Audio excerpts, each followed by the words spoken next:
Alhamdulillah. Endi bu misol uchun bu kontentlarimizga g'oya uchun g'oyalar yangi bo'lishi kerak. Yo'llarimiz ham yangi bo'lishi kerak. Alhamdulillah, behisob shukr. G'oya topish qiyin-da, o'shaning uchun hozir g'oya o'g'rilari ham ko'payib ketishgan. Lekin ichingizda balqib chiqaversa, siz uchun hech narsa emas. Doim yangi fikrlarni topaverasiz. Hali Gulbahorda zo'r gap aytdingiz.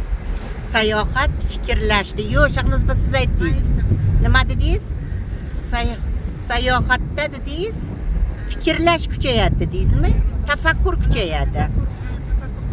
Ha, mana qarang, bittamiz Toshkentdan, bittamiz Samarqanddan, mana dunyoni va mana shu O'zbekistonning turli chekkalaridan chet elliklar hattoki dam olishyapti. Ularni ko'rib, albatta birni ko'rib fikr qilish, birni ko'rib zikr qilish degan kabi, xohlaysizmi yo'qmi, hayotning qaysi bir tomonini o'rganasiz. Hayotni o'zi maktab degani balki shudir. Borlaringizga shukr. Ekipajimiz ham dahshat ketyapti. Gapirmasam she'r tugadimi deyishyapti. Alhamdulillah.